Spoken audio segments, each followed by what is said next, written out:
Quelques leçons à tirer de Noé dans la providence de la restauration. C'est avec un grand regret que Dieu abandonne Noé pour choisir plus tard Abraham à sa place.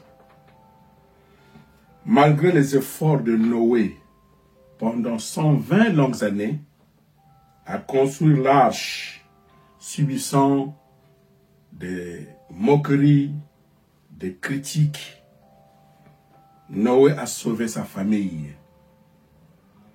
Mais personne ne lui a été reconnaissant. C'est vrai que c'est de la folie d'aller construire l'arche sur la montagne. C'est vrai que peut-être qu'il était un objet de honte pour sa famille. C'est vrai, peut-être qu'il était tellement concentré à construire l'arche qu'il avait oublié de s'occuper de sa famille. Après le déluge, la famille aurait dû se réunir et dire merci à Noé, disant grâce à toi, nous sommes sauvés. Mais il a été humilié du fait qu'il a dormi nu dans sa propre chambre après un petit coup de boisson.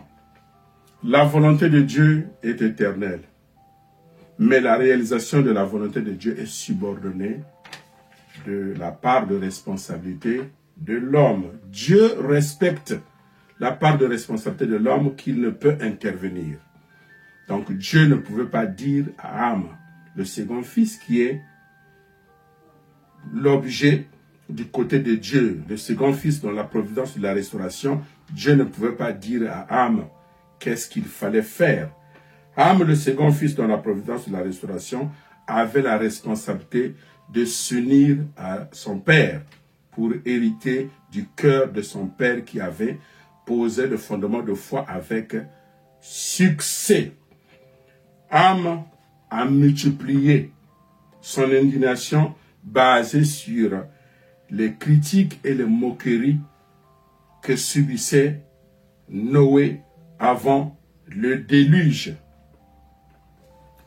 Ham devrait comprendre que malgré les critiques et les humiliations que Noé avait subies, malgré tout, c'est grâce à ça ils ont été sauvés. Noé serait l'homme le plus heureux si les membres de sa famille n'étaient pas centrés sur eux-mêmes, c'est-à-dire centrés sur leur propre nature déchue. Ça, c'est ce qui nous arrive dans notre propre vie. Nous ne sommes pas reconnaissants sur les bienfaits, mais nous nous basons sur le petit mal qu'on nous a fait et on balaye tout le bienfait que nous avons reçu. Soyons reconnaissants. Noé serait l'homme le plus heureux, l'homme qui devrait être ivre de l'amour de ses enfants, sa femme y compris. Malheureusement, il a été humilié. Malheureusement, Dieu aussi avec regret, malgré les efforts de Noé, Dieu aussi n'avait pas le choix. Parce que Dieu ne fait pas ce qu'il veut, à qui il veut, mais basé sur les principes de la restauration. Dieu était obligé de changer Noé et d'appeler Abraham. En bon entendeur, salut.